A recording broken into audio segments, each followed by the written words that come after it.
Well, what if Jim Jordan doesn't drop out? What if he forces vote after vote? What is the limit on Schadenfreude? How many days can we wake up that, hey, Jim Jordan lost the vote for speaker again? Look, I I, mean, I can enjoy this as long as he can suffer it. The only problem for me here is that there are Ukrainian right, soldiers who need right, weapons, and I actually don't want the federal government to close. right. And so, as long as it does not persist long enough to actually do those things, I feel that, like the eagle pecking out the liver every day of Prometheus, Hmm. I can keep at this as long as he can. Okay, but he is not Prometheus. I just don't. I don't want to leave that. I don't want to leave that analogy hanging there. There is No, no, no. nothing Prometheus-like about Jim Jordan. Correct. I just meant the repetitive nature of the infliction of pain. Well, The pain doesn't yeah. bother me really. The karma is truly extraordinary because the Freedom Caucus led by Jim Jordan never actually accomplished anything. He never built anything. He never passed any legislation. All he would do is blow things up, or rather, he would stop things. He would have a fit, hold his breath, and undo the work of the grown-ups. Well, interestingly enough, this is the revenge of the grown-ups, isn't it? This is the Yeah, revenge it's of the people who actually want to do their job and who are basically saying, no, we're going to give you a little bit of your own medicine, Jim Jordan. I mean, and the and the yeah, and the interesting thing about it is that they're, as best as I can tell, a whole bunch of them are doing it for different reasons. right. So you have the Ken Bucks Hmm. who are doing it because he's an election denier.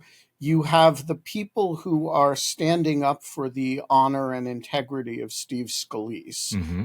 who actually won the election. Right, You have the people who are doing it because Jim Jordan is thuggishly bullying them, and his people are calling their wives and right, stuff. And then you have the people who are doing it for governance reasons right, because they actually disagree with him about things. And I think that's a an interesting coalition. Some of these are not right, my favorite people in the world, but those are all totally legitimate reasons to oppose Jim Jordan. And I think it's right. interesting that all of All them are in legitimate. play right now. Right, and they're all legitimate reasons. Look, I think that there's a kind of a misleading shorthand to say that these are the moderates who are standing up against them. It's not just moderates. I mean, there are some very, very solidly conservative folks there. There's a different dividing line when it comes to dealing with the election denialism and the nihilism of a Jim Jordan. I wasn't going to get into this because I've already done a YouTube shots on all of this, but I think it's really interesting. John Adams, the second president, once described himself as obnoxious and disliked, but John Adams was a statesman. Jim Jordan is also obnoxious and disliked, and no one is going to mistake him for being a statesman, right? I mean, Yes, he is a there world are there. class asshole. He's a jerk.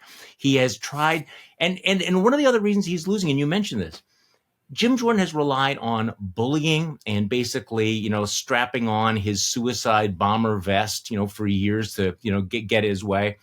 And people are like, okay, you know what? We're not going along with it. I mean, now think about the fact that the bullying is backfiring is, I think, significant in its own right, because up until now, MAGA has always relied on the bullying, the threats, the social media, the mean tweets and everything to get people to fall into line. And they did fall into line. But just like in a football game, you use the playbook as long as it works, right? But then when it stops working, and right now, I mean, you have to change it. And right now, Jim Jordan is relying on the exact same Trumpian playbook that has caused the swishes to cave, and they're not caving. So this is, again, I'm not a believer in unicorns, but it seems like kind of significant. It might be a Yeah. little bit of a shift because, So and there's a critical mass, and it did take a critical mass of people basically saying, I'm not going to put up with this guy's bullshit. No, I'm not going to give in. You're not going to give in. I'm not going to give in. And so maybe if it was 3 or 4, they would have caved. But when it's 20, 21, 22, totally different environment. and it's going up.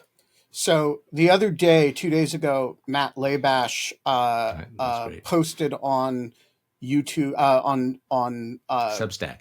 Substack Notes the 3 ways in which Jim Jordan is like Hamas, which is 1, you can't negotiate with either; 2, neither is capable of governing; and 3, both are willing to blame others when they blow up their own side. Exactly. I have 2 additional ones to add to this, which is both have a penchant for coups. Hamas ousted Fatah in 2007 from Gaza, while Jordan seems to be the nominee, even though Scalise won the recent leadership election, and of course also played a role in the January 6th insurrection. And of course, reason number 5 is that they both take hostages.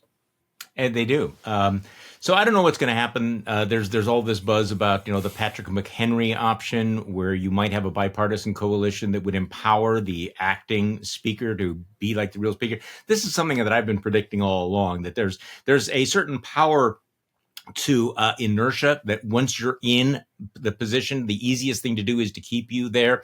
The problem, of course, is that the dirtiest word in the House of Representatives right now is compromise, at least among Republicans. The idea that you would make a deal with Democrats. I mean, this is like the cardinal sin, but I don't know that they have any other way out.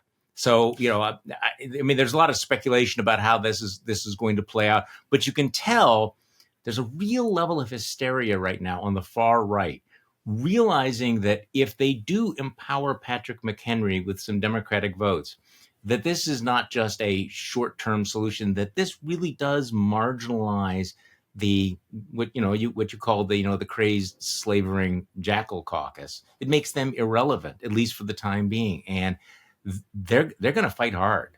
But isn't it interesting how extreme they gotten? They're going to fight hard against empowering a guy who's a very conservative Republican, Patrick McHenry. Right. This is not Hakeem Jeffries.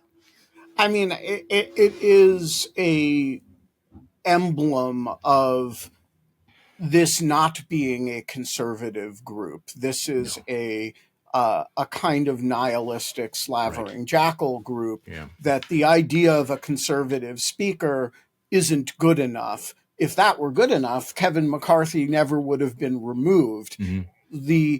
The essence for the crazed slavering jackal caucus is, I love that phrase. Will the speaker ever say no to us? Yeah. We reserve the right to say no.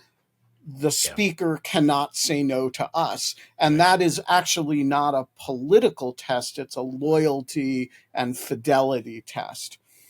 But anyway, I think I am planning that it's a glorious fall day in Washington, and I am not a sadist. I don't generally enjoy watching people's pain, but I am going to enjoy watching the third vote if it happens.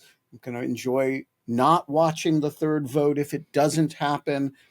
Jim Jordan's pain is a balm to my soul. Well, I think I don't know whether there'll be a third vote. People are speculating. I mean, there's 2 things going at the same time, that it's very clear that he's not going to get to 217 votes. Other Republicans are telling him he will never be speaker, that in fact he will lose more votes. But then again, he's Jim Jordan, and Jim Jordan never admits he's wrong. Jim Jordan, cannot be a loser. Jim Jordan always has to be a fighter. So who knows how long we're going to spread this out. They'll come up with some kind of thing.